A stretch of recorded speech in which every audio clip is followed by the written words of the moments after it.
আসসালামু আলাইকুম সুপ্রিয় দর্শক। আজকে আমি খুবই অল্প খরচের মধ্যে সিপিইউ অ্যাসেম্বল করে একটি পিসি বিল্ড করে আপনাদেরকে দেখাবো। আপনি সেটা অফিস ওয়ার্ক অথবা স্টুডেন্ট হলে স্কুল ওয়ার্ক অথবা অনলাইন সাইবার ক্রাইম রিলেটেড টুকিটাকি কাজের জন্য ইউজ করতে পারেন। আর আপনি যদি সবে শুরু থেকে বেসিক কম্পিউটার শিখে থাকেন তাহলে আপনি আপনার বাড়িতে ওই কম্পিউটারটা থেকে শিখতে পারেন। তো খুবই স্মুথ চলবে, কোনো রকম প্রবলেম হবে না।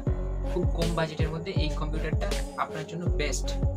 ভিডিওটি ভালো লাগলে চ্যানেলটি সাবস্ক্রাইব করবেন এবং বন্ধুদের কাছে শেয়ার করবেন এবং এই ধরনের ভিডিও পেতে পাশে থাকা বেল আইকনটি অল নোটিফিকেশনটি অন করে রাখবেন। চলুন ভিডিওটি শুরু করা যাক।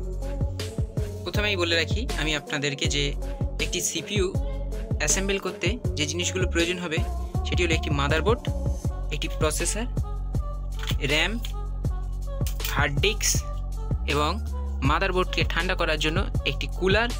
তার সঙ্গে থাকবে মাদারবোর্ডে পাওয়ার দেওয়ার জন্য এসএমপিএস এবং সেগুলো ইনস্টলেশন করাতে হবে, তার জন্য একটি ক্যাবিনেট প্রয়োজন আমাদের।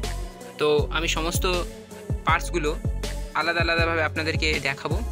তো এটি আমার ফন্টিজ কোম্পানির H61-এর একটি মাদারবোর্ড, একটি এইচডি পোর্ট ও ভিজিএ পোর্ট আছে, 6+4 ইউএসবি 3টে SATA পয়েন্ট আছে। তো এটি কম বাজেটের মধ্যে একটি ভালো মাদারবোর্ড। আপনারা মার্কেটে এটি 14 থেকে 1500 টাকার মধ্যে পেয়ে যাবেন। তো আপনারা এখন মাদারবোর্ডের সঙ্গে একটি প্রসেসর লাগবে। আমি নিয়েছি ইন্টেলের i3 থার্ড জেনারেশনের একটি প্রসেসর। এটি কম বাজেটের মধ্যে খুব ভালো একটি প্রসেসর। মার্কেটে এটা আপনার 700 টাকা মতো প্রাইস আছে। তো আপনি চাইলে পরবর্তীতে ইন্টেলের i5 থার্ড জেনারেশনের প্রসেসর ইউজ করতে পারেন, আপডেট করে নেবেন।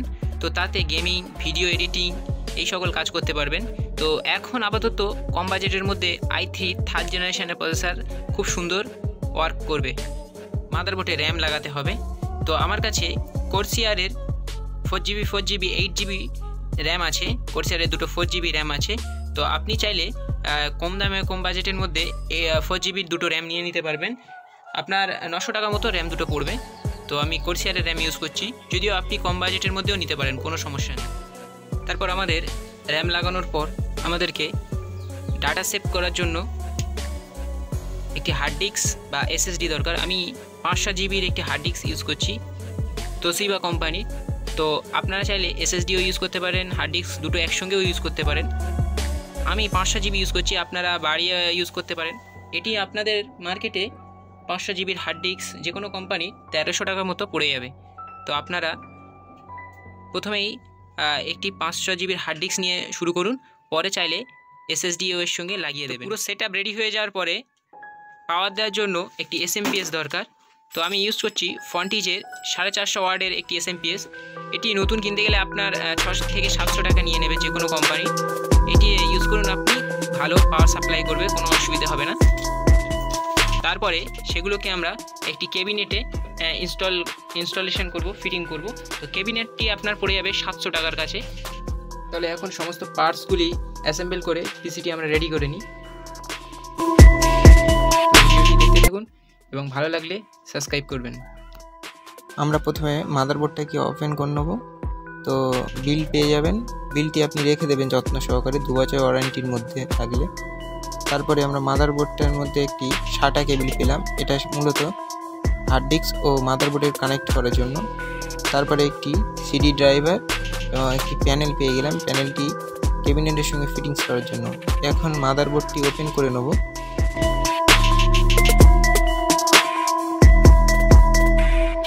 এই মাদারবোর্ডটিতে DDR3 দুটি র্যাম প্যানেল আছে। তো আপনি চাইলে 4GB করে দুটি 8GB র্যাম লাগাতে পারেন অথবা 2GB করে দুটি 4GB র্যামও লাগাতে পারেন। তো এখন আমি প্রসেসরটি লাগিয়ে নেব। প্রসেসরের জন্য এটা খুলে একটা কভার থাকে প্লাস্টিকে, সেটা ফেলে দেবেন। তারপরে প্রসেসরটি সুন্দরভাবে লাগিয়ে নেবেন।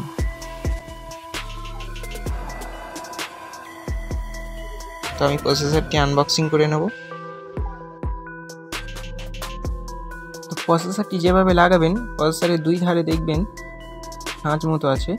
তো ওই দুটোকে মাদারবোর্ডের যে স্লট আছে প্রসেসরের, ওখানে দুটো ওই রকম খাপ পাবেন, ওখানে সমানভাবে মিলিয়ে বসিয়ে দেবেন। দিয়ে জাস্ট ক্লিপটাকে লাগিয়ে দেবেন, আর কিছু করার দরকার নেই, বেশি চাপাচাপি করবেন না। এরপরে র্যামটাকে সুন্দর করে বসিয়ে নেবেন। দেখবেন যে র্যামের মধ্যেও দুটি খাঁজ আছে ওটা র্যামের সঙ্গে মিলিয়ে বসিয়ে দেবেন। দিয়ে শুধুমাত্র দুদিকে হালকা করে চাপ দিলেই আপনার র্যামটি ফিটিংস হয়ে যাবে।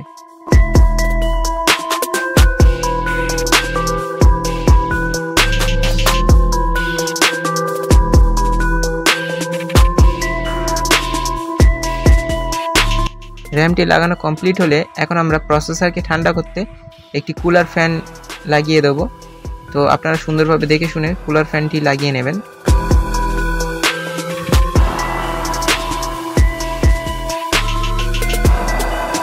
তো ফ্যানটি সম্পূর্ণভাবে লাগানোর পরে এখন আমরা ফ্যানে পাওয়ার দেবো। মাদারবোর্ডে একটি পিন আছে, ওই পিনটার সঙ্গে কুলারের এই পিনটা কানেক্ট করব।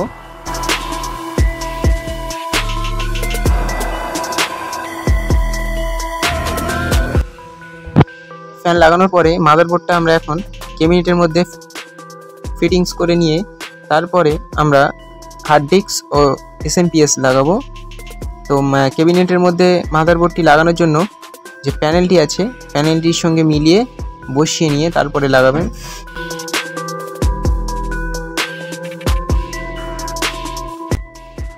প্যানেলটি লাগানো হয়ে গেলে মাদারবোর্ডটি প্যানেলের সঙ্গে ম্যাচ করে বসিয়ে নেবেন। তারপর স্ক্রু দিয়ে ক্যাবিনেটের সঙ্গে মাদারবোর্ডটি ভালো করে ফিটিংস করে নেবেন।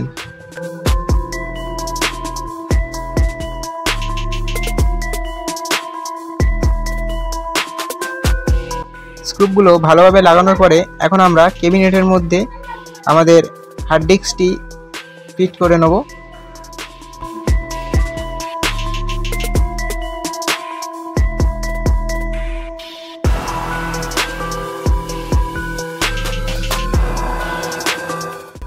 হার্ড ডিস্কটি লাগিয়ে নেওয়ার পরে আমরা মাদারবোর্ডের সঙ্গে হার্ড ডিস্কের কানেকশান দেবো।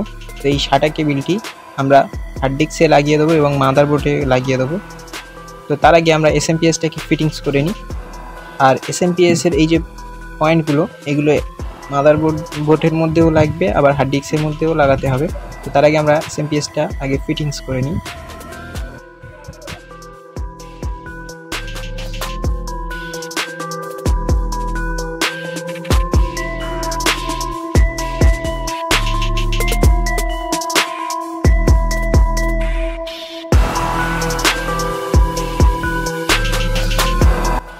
এখন আমরা দেখব পাওয়ার সাপ্লাই কিভাবে করব। তো এসএমপিএস থেকে মূলত এই 12 ভোল্টের যেটা পয়েন্টগুলো বেরিয়েছে মাদারবোর্ডে, ওইখানে 12 ভোল্টের পিনগুলোর মধ্যে এটি কানেক্ট করব। আরও একটি পিন আছে 4 ভোল্টের, তো ওটাকেও কানেক্ট করব। তো ভালোভাবে দেখে নিয়ে লাগাবেন।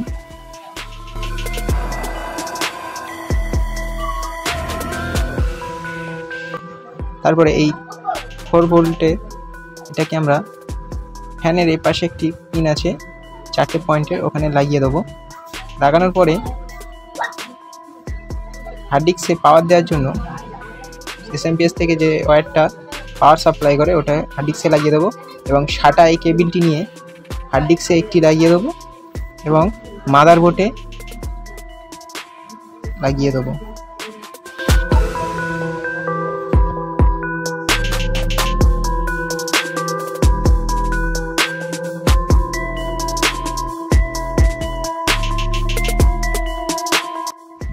মোটামুটি সমস্ত পার্টস লাগানো কমপ্লিট। এখন শুধুমাত্র ক্যাবিনেটের ফ্রন্ট প্যানেলের ইউএসবি পোর্ট ওয়্যারগুলো কানেক্ট করলেই আপনার পিসিটি রান করতে শুরু করবে। তো ওগুলো আমরা কানেক্ট করে দেখে নেব। এটা আমার অডিও পোর্ট, আপনি দেখে মাদারবোর্ডেও লেখা থাকে, আপনি দেখে অডিও ওয়্যারটা কোথায় হবে আপনি লাগিয়ে নেবেন এবং ইউএসবি ওয়্যারটা কোন জায়গায় হবে ওটা ভালো করে দেখে ওই পিনে লাগিয়ে নেবেন।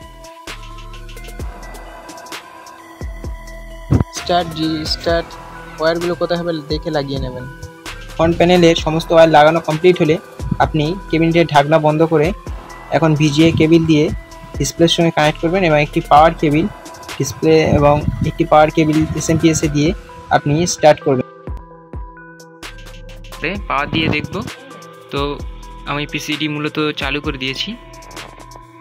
তো পিসিটি বিল্ড করার পরে আপনাদের সর্বপ্রথম কাজ হবে যে আপনারা উইন্ডো ইনস্টলেশন করতে হবে আপনাদের কম্পিউটারে। তো আমি যেহেতু আগে থেকেই করে নিয়েছি, তো তো দেখা যাক এবার আমার কম্পিউটারটা ওপেন হচ্ছে। তো আপনি আপনার কম্পিউটারে উইন্ডোজ 7, উইন্ডোজ 10 অথবা উইন্ডোজ 11 কীভাবে ইনস্টলেশন করবেন নেক্সট ভিডিওতে আমরা দেখাবো। তো আমার কম্পিউটারটি ওপেন হয়ে গিয়েছে এবং খুবই স্মুথ কাজ করছে। তো আপনারা কম বাজেটের মধ্যে এরকম একটি পিসি বানিয়ে ফেলুন। আর ভিডিওটি ভালো লাগলে চ্যানেলটি সাবস্ক্রাইব করে আমাদের পাশে থাকবেন।